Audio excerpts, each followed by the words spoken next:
Lucas 3, 21.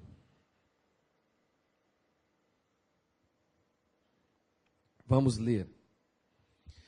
E aconteceu que, ao ser todo o povo batizado, também o foi Jesus.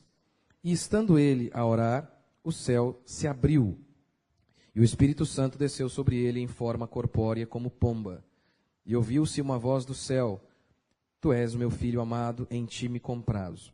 E aí do versículo 23 ao versículo 38, nós temos a genealogia de Jesus, ou seja, o parentesco de Jesus. E aí, o que é importante você saber aqui, é que aqui vai se comprovar que Jesus, ele descende de Abraão e de Davi. Este é o objetivo da genealogia, provar que Jesus descende tanto de Abraão quanto de Davi. E por que isso é importante? Ao longo da pregação eu vou explicar. Nós vivemos dias onde não faz diferença qual a religião ou igreja que você participa. Não importa. É muito comum alguém perguntar: onde você está indo? Em tal igreja. Que legal. E não há problema. Não há problema em qual igreja você vai ou qual religião você participa. Por que nós vivemos isso? Nós vivemos a era do relativismo. A era do relativismo, onde não há absolutos. Eu vou explicar de maneira bem simples. O que é algo absoluto? Eu chego e digo: olha, a grama é verde. O oposto disso é mentira ou engano. Quem diz algo diferente disso está mentindo ou enganado. Isso é algo absoluto. Se algo é A, o oposto vai ser algo diferente, vai ser B. Se algo é totalmente diferente de A, ele não pode ser A também. Está em oposição. Mas, na ideia onde tudo é relativo, eles dizem assim: não, a grama é verde, a grama pode ser rosa, a grama pode ser a cor que você quiser, desde que você se sinta bem. Não podemos classificar de maneira absoluta uma cor apenas para a grama. Cada pessoa tem uma história e ele enxerga a grama de uma maneira. Não importa. Nós vivemos nessa era. E por isso, por exemplo, não existem absolutos em se tratando de casamento. A Bíblia diz: há um só tipo de casamento. Todo o resto é uma perversão. Um homem com sua mulher até o fim de seus dias. Este é o padrão bíblico. Mas o que são as perversões? Não, é relativo isso. Pode ser um homem com um homem também, por que não? Pode ser uma mulher com uma mulher, é muito relativo isso. E é daí também que vem o distorcido: não julgueis dos cristãos. O distorcido, porque Jesus realmente disse a expressão, mas eles distorcem essa expressão, dizendo que nós não devemos analisar nada. Tudo aqui, nesse contexto que eu estou lendo para vocês, esses textos que eu li agora, tudo isso fala sobre o testemunho de que Jesus é o único Messias. Nós temos aqui inúmeras, pelo menos 4 nesse contexto aqui, 4 evidências de que Jesus é aquele Messias prometido no Antigo Testamento, de que Jesus é Deus. E nas palavras do próprio Jesus, ele é o único Deus, ele é a única verdade, ele é absoluto. Todas as outras religiões estão mentindo. E aqueles que não interpretam Jesus de maneira correta estão mentindo, ou então eles mesmos foram enganados. Esta é a proposta bíblica. Quando Jesus diz: eu sou o caminho, ele não deixa margem para a dúvida. Ele não é um dos caminhos, ele é o único caminho. Podemos crer que ele é o Messias. Este texto aqui vai nos dar algumas evidências de que ele é o Messias. Os judeus hoje, eles creem no Antigo Testamento, mas eles não são cristãos, porque não acreditam que Jesus é o Messias. Apenas essa porção aqui nos dá 4 testemunhos de que Jesus é o Messias. Em primeiro lugar, o testemunho do batismo. O texto aqui diz que Jesus se batizou, foi batizado por João. Por quê? Jesus não tinha pecado. O batismo de João era para arrependimento de pecado. Por que então Jesus se batizou? Em Mateus, põe lá por favor, Mateus 3, que relata o mesmo evento, responde: mas Jesus, quando João diz, João Batista: eu não posso te batizar, eu é que tenho que ser batizado por ti. Eu sou pecador, tu és santo. Mas então Jesus responde a ele: Mas Jesus lhe respondeu: deixa por enquanto, porque assim nos convém cumprir toda a justiça. Para Jesus nos salvar, ele deveria cumprir toda a justiça, fazer tudo o que era necessário a ele, obedecer toda a lei, como Paulo diz em Gálatas. Eu coloquei? Pode colocar. Vindo, porém, à plenitude do tempo, Deus enviou o seu Filho, nascido de mulher, nascido sob a lei, debaixo da autoridade da lei, tendo que se submeter à lei, para resgatar os que estavam sob a lei, a fim de que recebêssemos a adoção de filhos. Ou seja, para Jesus nos salvar, ele deveria ter obedecido toda a lei. Ele não poderia ter pecado em nem mesmo 1 minuto de sua existência. Se ele tivesse pecado apenas um dia, por 1 minuto, nós todos estaríamos perdidos. O testemunho de Mateus, Marcos, Lucas e de Pedro atestam que Jesus nunca pecou, que ele obedeceu toda a lei. Ele foi circuncidado, ele foi batizado, ele fez tudo aquilo que Deus exigia. Em 1 Pedro capítulo 2, versículo 22, o apóstolo Pedro disse que em Jesus, não se viu dolo algum, não se viu pecado algum nele. Quem diz isso? É Pedro, que andou com Jesus 3 anos, quase que ininterruptamente, o tempo todo com Jesus. E durante 3 anos, Pedro diz: eu nunca vi Jesus descontrolado. Eu nunca vi Jesus olhando para uma mulher com uma intenção impura, com um olhar estranho. Eu nunca vi Jesus mentindo. Eu nunca vi Jesus pensando nele mesmo. Eu nunca vi Jesus pecando em 3 anos, andando com ele o tempo todo. Eu nunca o vi. Jesus também se batizou para se identificar com os pecadores. Em Isaías capítulo 53, versículo 12, Isaías capítulo 53 é a descrição da profecia acerca do Messias. Que o Messias viria, ele sofreria, ele carregaria os nossos pecados. E Isaías 53, 12, diz que ele foi contado entre os pecadores. As pessoas pensam que que essa profecia se cumpre apenas na cruz do Calvário, quando Jesus está ao lado de 2 bandidos. Não! Aqui e em toda a vida dele, ele foi contado entre os pecadores. E aqui principalmente, era um lugar onde as pessoas confessavam. O batismo era um lugar, era um dia, uma cerimônia, onde as pessoas diziam: eu sou pecador, eu confesso isso. Eu preciso de Deus, eu preciso ser salva.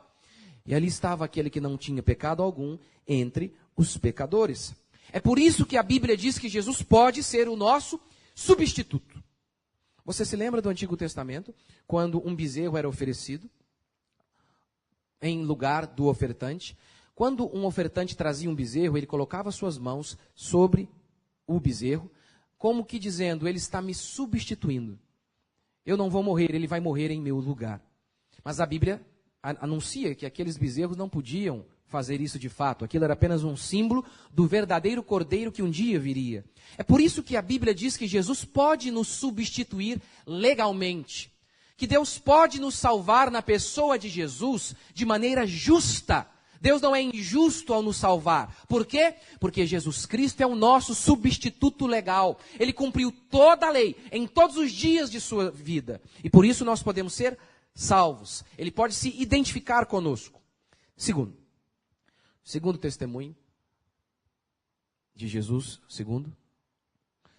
que prova que Jesus é o Messias, o testemunho da pomba. Quando Jesus está sendo batizado, o Espírito Santo desce sobre ele em forma de pomba. E por que isso é importante?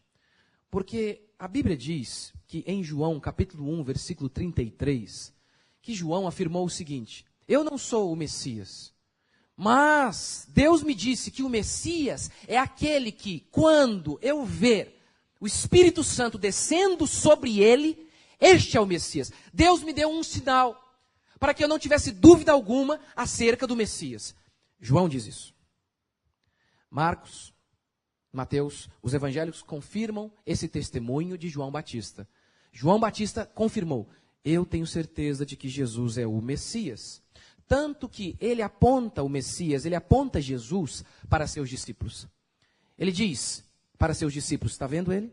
Ele é o Cordeiro de Deus que tira o pecado do mundo. Ele é aquele profetizado lá no Antigo Testamento, que veio para nos salvar de nossos pecados. Por que isso é importante?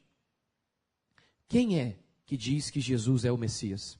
Que tipo de gente que alegou que Jesus é o Messias? Pessoas como João Batista. Pessoas honestas, abnegadas, corajosas, que morreram por pregar a verdade. Os apóstolos, todos eles, tinham o mesmo perfil.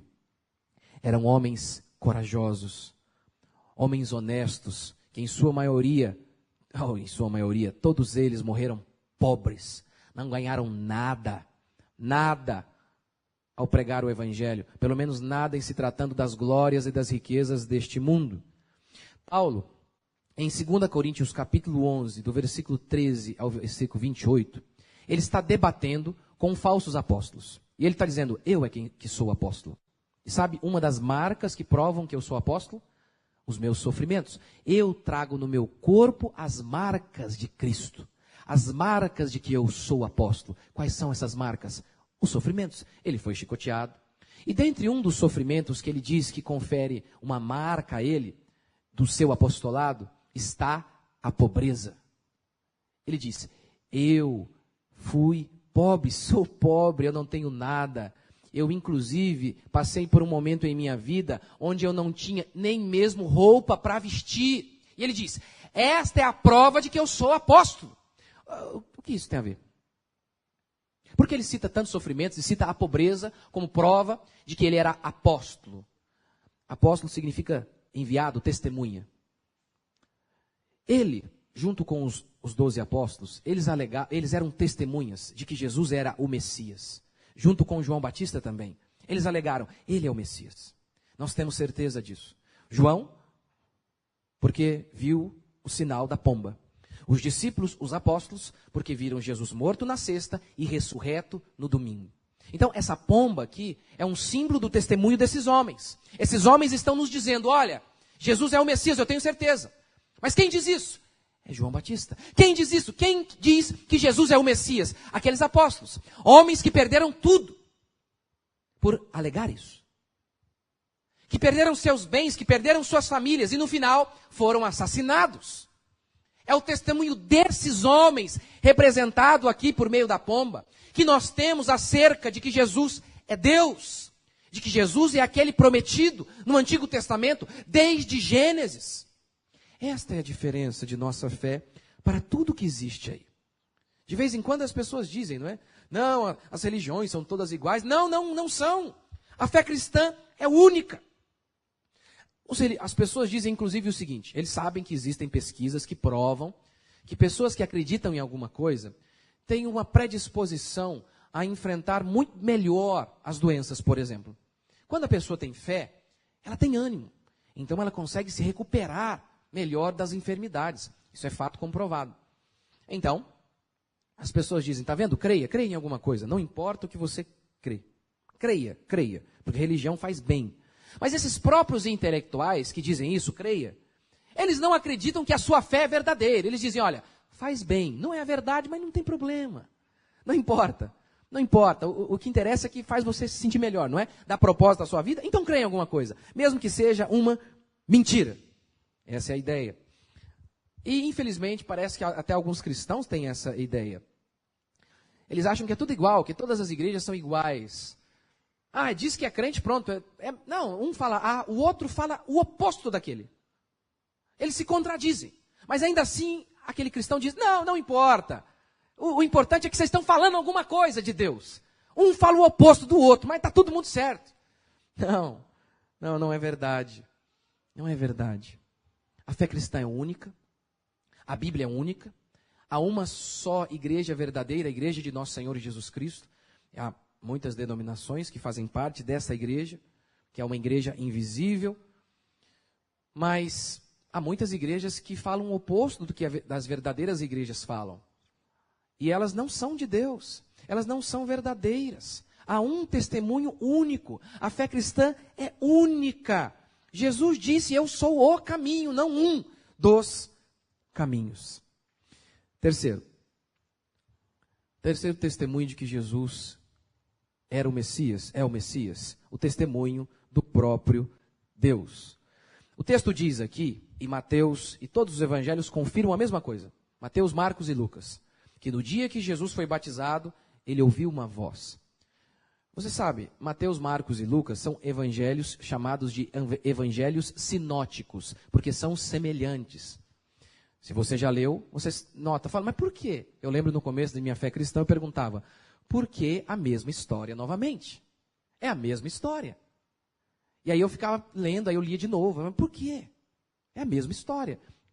Apenas em Mateus, Marcos, Lucas, o que há de diferente às vezes é um detalhe que é acrescentado num, omitido em outro, mas são as mesmas histórias. O batismo de Jesus, a crucificação de Jesus. Por que 3? Por que 3? Para dar a mim e a você um testemunho sólido. Não foi apenas um quem disse isso. Foram 3. 3 alegando a mesma coisa. Não, nós vimos, nós sabemos disso. Houve uma voz que falou com ele, uma voz do céu, o próprio Deus dizendo, ele é o Messias, eu tenho prazer nele. Por que Deus disse que tinha prazer em Jesus? Primeiro, porque Jesus era o único que obedecia à lei. O prazer de Deus está naqueles que seguem a sua palavra. Mas, ainda que agora o que eu vou falar aqui não seja o grande foco do texto, do contexto, porque o foco desse texto é comprovar o fato de que Jesus é o Messias. Tem alguns elementos aqui interessantes nesse testemunho. Nesse momento onde Jesus ouve do próprio Deus, eu tenho prazer em ti, eis o meu filho amado. Primeira lição disso. Quem ouve elogio do céu não se apavora com as repreensões da terra. Jesus ouviu de Deus, eu me agrado de ti. Mas ele escutou dos homens da terra, tu tens demônio. Jesus escutou de Deus, eis o meu filho amado. Mas a Bíblia diz que em Marcos capítulo 3, versículo 21, os próprios parentes de Jesus saíram para prendê-lo, dizendo que ele era louco. Nem mesmo os parentes dele, nem mesmo os familiares de Jesus acreditavam nele. As multidões, a liderança, inúmeras pessoas diziam, é doido. É louco, é endemoniado. Tanto que Jesus diz, pessoal, se eu expulso demônios pela força dos demônios, isso é uma impossibilidade, porque aí eu estaria trabalhando contra o meu próprio reino. Isso não é possível. Lembra dessa passagem? Por quê? Porque estavam dizendo que ele era endemoniado. Isso é tão verdade que ele era tão rejeitado pelos homens, que a Bíblia diz isso em Isaías 53, foi rejeitado, o homem mais rejeitado entre os homens. Um homem que sabe o que é sofrer, que o final de seus dias foi crucificado pelo povo. Mas sabe o que é interessante? Você vê Jesus murmurando, ninguém acredita em mim, porque meu pai é matador. Meu tio diz que eu sou louco. Meu pai foi embora, deixou a gente aqui. Os próprios discípulos dele o traíram. Todos. Pedro é o exemplo mais claro, nega Jesus 3 vezes. Mas a Bíblia diz que todos eles fugiram com o rabo entre as pernas. Todos o abandonaram. Ele foi entregue por um discípulo, ele foi traído. Você também foi? Traído, rejeitado, cuspido, humilhado. E aí? O que Jesus fez? Porque ninguém me ama. Porque aqui ninguém me reconhece nesse lugar. Aí Jesus escreveu textão no Facebook da época. Porque as pessoas, sabe como é que é, né? Desfazendo as amizades, bloqueando. Hã? Não. A segunda lição disso aqui é que a Bíblia diz que nós, filhos de Deus, nós estamos em Cristo. Nós estamos. Sabe aquela frase que Deus disse para Jesus? Eis o meu filho, em quem eu tenho prazer, o meu filho amado? A Bíblia diz que Deus diz isso para nós. Em Romanos 1,7, Paulo diz, nós somos filhos amados de Deus. Não é por conta daquilo que a gente é, mas nós estamos em Cristo. E é desta maneira que Deus nos enxerga. Daquela mesma maneira que Deus enxergou o seu Filho amado Jesus, Deus enxerga o seu povo. Por conta de Cristo, porque nós estamos em Cristo, Deus enxerga Cristo em nós. E o mesmo amor que Ele conferiu a seu Filho, Ele confere a mim e a você. Portanto, meu pai me abandonou, pastor, falaram que eu sou feia. Você está em Cristo. Você não tem direito de dizer tais coisas. Sabe por quê? Ele te amou. O amor dele não te é suficiente. Lembra de Eucana? Eucana era marido de Ana. E Ana, ela não tinha filhos. E um dia ela estava chorando. E aí Eucana chegou e falou para ela assim: para de chorar. Está chorando porque não tem filho?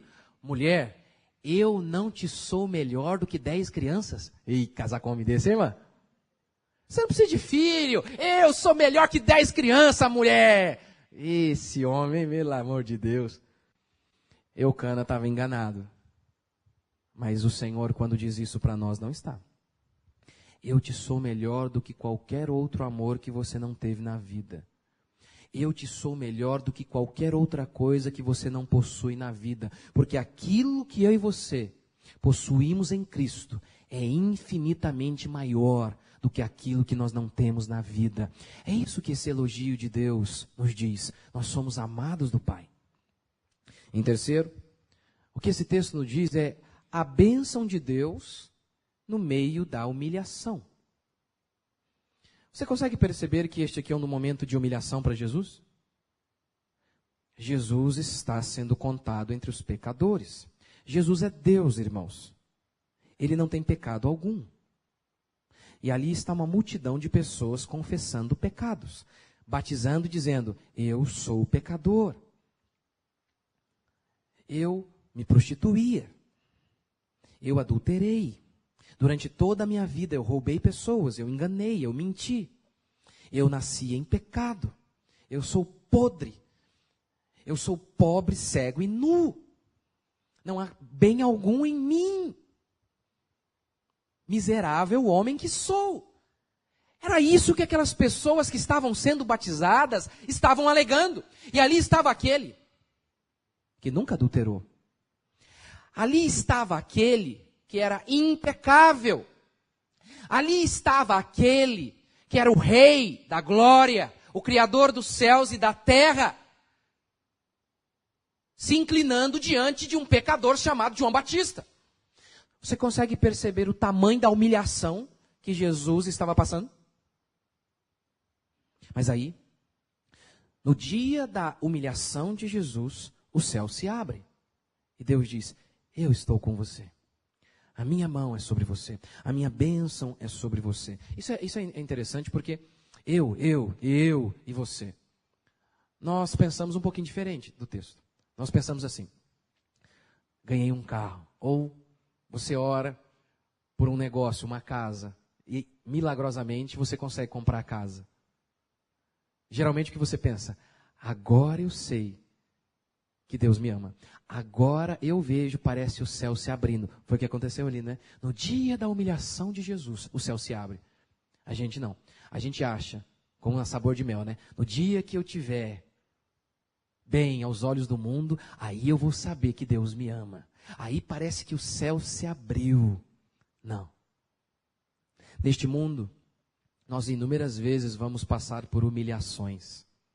Neste mundo, inúmeras vezes nós vamos passar por sofrimentos. E também seremos abençoados. Deus pode sim fazer inúmeras coisas. Mas não meça o amor de Deus por você, a bênção dele sobre você, com base em coisas naturais, como elogios dos homens, como dinheiro, como honra, um dia de honra. Né? O cara ganha um título, o melhor não sei das quantas. Aí, neste instante, ele chora e fala: agora eu sei que Deus está comigo. Agora eu vejo os céus abertos. Jesus viu os céus abertos no dia que ele estava sendo completamente humilhado. Mas sabe qual é o sinal? Sabe o grande sinal de que os céus estão sobre você? Às vezes você pode estar se dando muito bem nessa vida. E isso, na realidade, ser o sinal de que você não está com Deus. Essas coisas não medem os céus abertos sobre você. O que mede os céus abertos sobre você é a obediência. Ele fez aquilo por obediência ao Pai.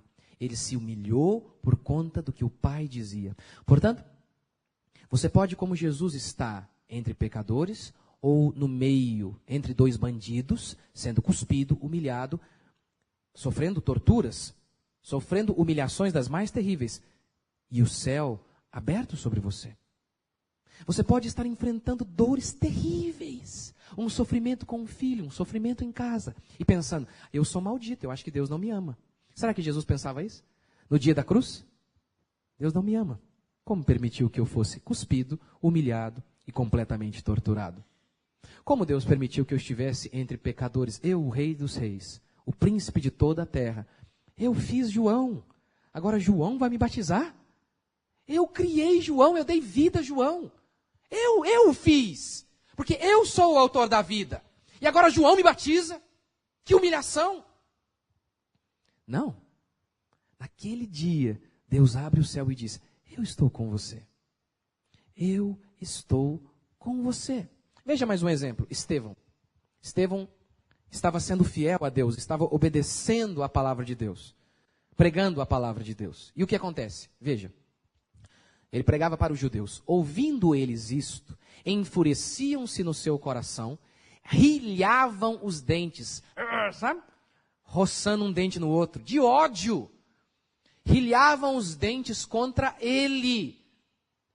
Só um parênteses.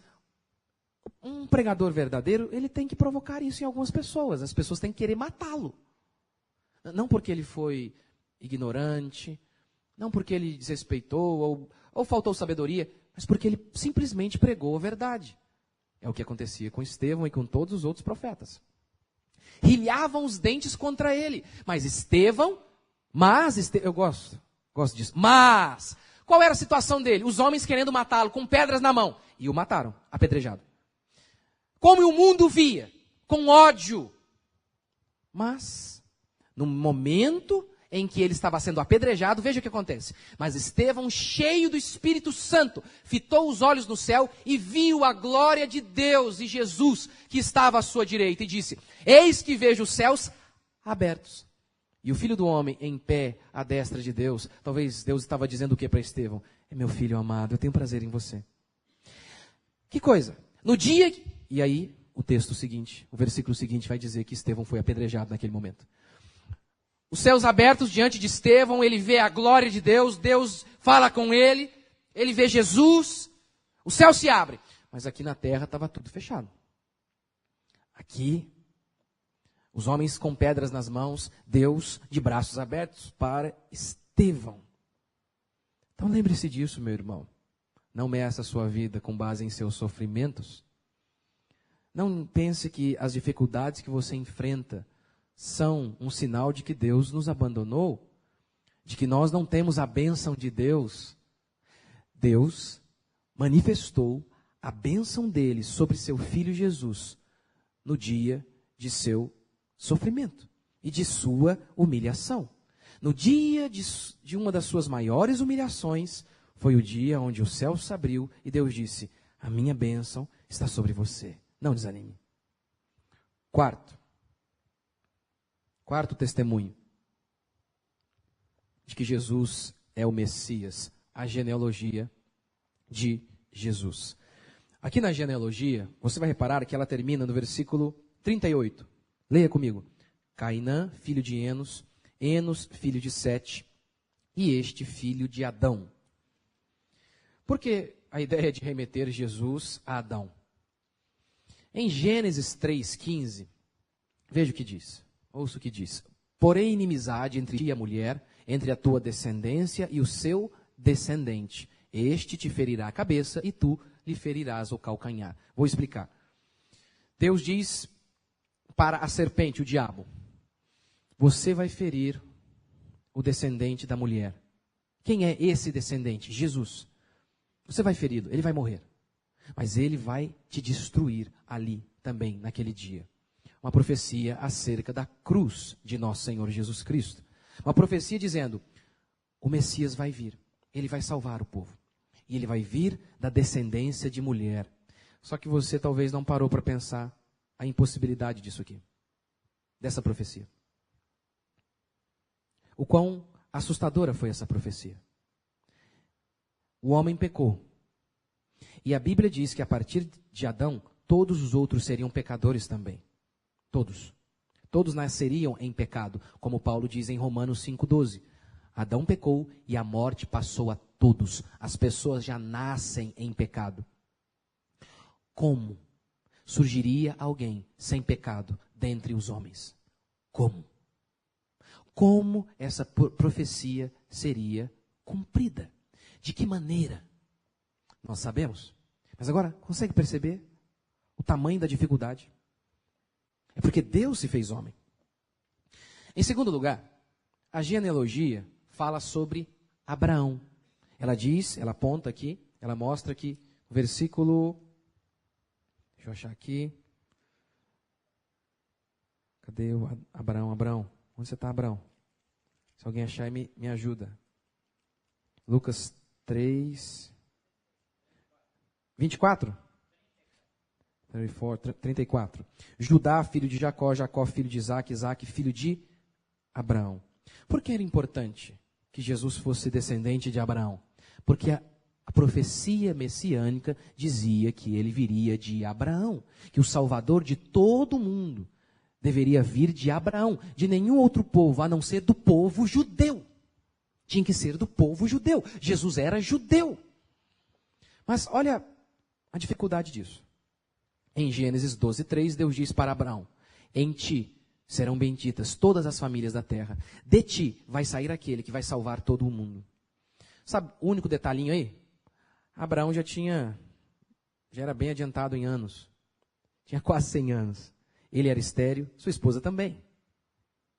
E aí então, o que acontece é que Deus envia seu filho. Primeiro, fazendo com que Abraão tenha Isaque. Depois, a Bíblia também diz que Jesus, como nós lemos aqui, de Judá. Ele é o leão da tribo de Judá. Para ser o Messias, ele tinha que ser judeu. Primeiro, tinha que ser homem, de Adão. Depois, descender de Abraão, judeu. Mas não bastava ser judeu. Ele tinha que ser judeu da tribo de Judá. Havia 12 tribos. Mas para ser o Messias, deveria vir de tal tribo, a tribo de Judá. Mas isso não era o bastante também. Há uma outra profecia ainda. Ele deveria ser da tribo de Judá e descendente de Davi. Dentre a tribo de Judá há inúmeras famílias. Mas deveria ser descendente de Davi. E é o que nós vemos aqui mais uma vez, ele é descendente de Davi. O texto mostra isso na genealogia. Lembra em Mateus 9:27, por exemplo, que se diz que 2 cegos caminhavam e diziam: filho de Davi, tem compaixão de nós. O que significa a expressão filho de Davi? Era o título messiânico. A comprovação de que Jesus vinha da descendência de Davi. Mas agora, pense no milagre que foi Jesus ter vindo por meio deste povo, o povo judeu. Olha a complicação para isso acontecer. É isso que essa genealogia está dizendo. O milagre que foi Jesus ter vindo por meio deste povo pequeno e frágil, que quase foi destruído inúmeras vezes, que quase deixou de existir inúmeras vezes. Eu vou citar só alguns exemplos porque são inúmeros. Faraó. O povo de Israel está no deserto, porque o povo estava morrendo. A Bíblia diz, lembra da história de José? José é vendido como escravo, ele vai para o Egito, lá no Egito ele se transforma no segundo homem mais importante do mundo. Mas a Bíblia diz que o povo ficou lá na Palestina, a família dele, e era um povinho pequeno. Mas a Bíblia diz que o povo já estava morrendo. Gente, para o Messias nascer do povo judeu, o povo judeu tem que estar vivo, né? E o povo está quase morrendo. Aí Deus então permite todo aquele sofrimento de José, para que José se transforme em governador do Egito e um dia salve a sua família. Salve seu pai, salve Judá, que era irmão de José. Para quê? Para que o Messias viesse. E aí então diz a Bíblia que toda a família de José vem morar no Egito. E aí a Bíblia diz que eles começam a crescer. Faraó então fica preocupado e começa a dar ordens para matar todos os meninos que nasciam. Mas aí diz a Bíblia que as duas parteiras, Sifrá e Puá, movidas por Deus, elas enganavam Faraó. Quando as autoridades egípcias chegavam e viam o moleque nascido, falei, eu não falei para você matar judeu? Aí elas diziam, mas essas mulheres hebreias, meu amigo, Eu chego aqui, o menino já nasceu, elas são muito boas. As mulheres é uma maravilha, a criancinha, você só dá uma, pum, a criança já sai. Parece tá deslizando assim na escada. É um negócio maravilhoso, eu não tenho culpa. Aí você fala, isso é uma bobeira. Duas senhoras, duas mulheres, terem coragem de enfrentar um império. Deus moveu aquelas mulheres. Por quê? Porque daquele homem ali, daqueles meninos, saiu Moisés, o homem que libertou Israel. Aquele povo quase deixou de existir. Depois a gente vai para a história de Ester. O povo de Israel está sob o governo de um governante maligno, ímpio. E então diz a Bíblia que o governante, ele chega e faz uma festa de 180 dias. Imagina isso? Vinho para todo mundo, cerveja, Skol rolando à vontade, podia beber à vontade. Aí ele estava bêbado um dia e falou assim, gente, eu já mostrei para vocês todo o meu reino, agora eu vou mostrar para vocês outra coisa. A minha mulher, rapaz, a mulher é bonita, hein? Chama lá a minha mulher lá, bêbado. Faz ela desfilar aqui para todo mundo ver que eu sou o cara, que a minha mulher é bonita. Aí diz que a mulher falou, não vou, é uma vergonha isso. O rei ficou irado. Aí fez um concurso de beleza. Falou, olha em todo o meu reino. Pesquise aí as mulheres mais bonitas que há em meu reino. Aí diz o texto que tinha uma hebreia lá, escrava. Os hebreus eram escravos. Tinha uma chamada Ester. E o rei ficou encantado, apaixonado pela mulher.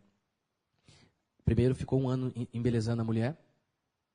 É o céu, hein, irmãs? 1 ano, tratamento de beleza na mulher para casar com o rei. E aí então ela se casa com o rei. Um dia, um homem maligno, chamado Amã, diz o seguinte para o rei. Rei, há um povo aí, em nossas províncias, que não respeitam suas leis. São os judeus. E eu aconselho que o Senhor dê uma ordem para que todos eles morram. E ele ficou indignado porque Mordecai, que era judeu, não se ajoelhou diante dele. E aí então vem a ordem para que todos os povos matem os judeus. Aí diz a Bíblia que aquela mulher bonita, que foi colocada naquele lugar por conta da sua beleza, foi só isso que o rei olhou. Os homens não mudaram muito, né? Ou você acha que ele olhou para ela e falou, eu quero casar com Ester. Ela tem um olhinho ali meio assim, meio do peixe, meio do gato. Mas ela tem caráter. Ele não quer saber disso não. Ele só queria saber, rapaz, que mulher. Meu Deus. Aí Deus pega a beleza da mulher e usa para salvar o povo. Porque Ester vai até o rei e diz, meu rei, esse homem maligno interveio contra mim. Ela, o quê? Como? Contra você? Sim, porque eu sou judia. Ela havia escondido isso. Eu sou judia. Ele deu ordem que matasse a mim, minha casa e toda a minha família. E o rei ficou furioso, mandou matar Amã. E então deu ordens para que o povo se defendesse. Aí Deus, mais uma vez, salva aquele povo do extermínio que estava muito próximo. Vou pular para mais uma história, para encurtar a última. O exílio. A Bíblia diz que o povo em Israel estava pecando muito. Pecando. Por conta disso, inúmeras e inúmeras nações oprimiram Israel. Por conta do pecado de Israel, Israel foi dividido em tribo do norte e tribo do sul. A tribo do norte tendo a sua capital na Samaria. A Bíblia diz que esse povo do lado norte, que era chamado agora de tribo de Israel, porque o outro lado ficou conhecido como tribo de Judá, a tribo de Israel pecou tanto, que Deus permitiu que a Assíria viesse e destruísse por completo uma grande parte da nação de Israel. O rei da Síria acabou com tudo. A desgraça foi tão grande, o morticínio foi tão grande, que o rei precisou trazer gente de fora para povoar o país, porque quase todo mundo havia morrido. Mais uma vez, o povo quase é destruído por completo. Sobrava apenas a tribo de Judá, mas o texto diz que a tribo de Judá também pecou. Por conta disso, Deus entregou a tribo de Judá nas mãos do rei babilônico, e ele vem e destrói quase por completo Israel. Não sobra mais nada. Os únicos que sobreviveram, uma meia dúzia de pobres ficaram em Israel, e a elite, uma pequena parcela da elite de Israel, da aristocracia de Israel, foi levada como escrava para a Babilônia. E aí então, diz o texto, que depois de 70 anos, como havia sido profetizado, o povo retorna, o povo regressa, depois de tanto pecado. 1 Reis, capítulo 17, diz que o povo tinha pecado tanto, que Israel estava matando os próprios filhos. Eles ofereciam a Moloque. Gente, é desse povo que veio o Messias. É desse povo. Os egípcios quase destruíram Israel. Os assírios quase aniquilaram Israel. Os babilônios quase aniquilaram Israel. Impérios grandiosíssimos. Você já viu Israel no mapa? O tamanho que é Israel? Põe lá Israel e aí olha essas nações. Gigantes, poderosas. E aí você olha, acontece um milagre extraordinário. Você olha o poderoso Império Egípcio, Babilônico, Assírio e todos os outros governos que oprimiram Israel, os filisteus, os amonitas, inúmeros. Todos eles pereceram. Todos. No dia do nascimento de Jesus como Messias, aquela naçãozinha miserável, pequena, que nunca apitou nada na história do mundo, minúscula, estava de pé. E todos aqueles impérios não existiam mais. Todos viraram água. É isso que essa genealogia está dizendo. Deus preservou o seu povo, porque por meio daquele povo viria o Messias. Um judeu orava pelo Messias. Um judeu ensinava os seus filhos sobre o Messias. Papai, o Messias vai ser como Moisés? Não. Não, Moisés pecou. Moisés um dia foi covarde. O Messias não será covarde por nem mesmo um minuto. Papai, o Messias será como Jeremias? Não. Jeremias um dia murmurou. Papai, o Messias será como Jó? Jó foi fiel? Não. O Jó também reclamou.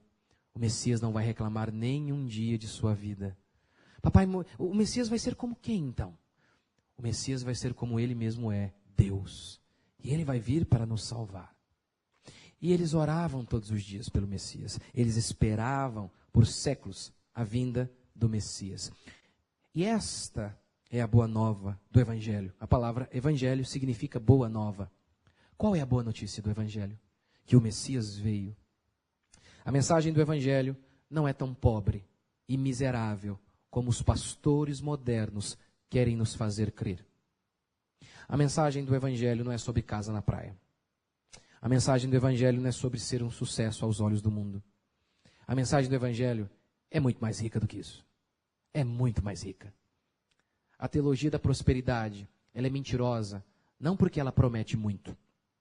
Dinheiro, é isso que os pastores prometem, isso é a teologia da prosperidade. Você vai ser rico e um sucesso aos olhos deste mundo. Você sabe por que a teologia da prosperidade ela é mentirosa? Não é porque ela promete muito, é porque ela promete pouco. Porque a verdadeira mensagem do Evangelho não é sobre casa na praia e nem sobre ser um sucesso. Ela promete coisas muito maiores. Ela fala sobre Jesus, ela fala sobre eternidade, ela fala sobre glória eterna, ela fala sobre amor de Deus, ela fala sobre propósito para as nossas vidas. Na teologia da prosperidade, você é um vencedor apenas se tiver dinheiro. Na mensagem do Evangelho, você é um vencedor, ainda que você seja como Jesus, esteja num lugar de humilhação, ainda que você esteja sendo cuspido. A mensagem falsa dos falsos pastores faz com que você se sinta um sucesso apenas se o mundo te aplaude. A mensagem do Evangelho diz que você não precisa disso, porque você tem o aplauso que vem do céu. A mensagem desses falsos pastores faz com que você se sinta um vencedor apenas se o mundo diz que você é um vencedor. Apenas se as pessoas ao seu redor te amem. Apenas se as pessoas ao seu redor te aplaudam. A mensagem do Evangelho diz que ainda que todo mundo esteja contra você, ainda que todos digam a você, crucifica, que você vai terminar seus dias de cabeça erguida, porque a mão de Deus é sobre você. O Evangelho é muito mais rico do que essa miserável teologia da prosperidade.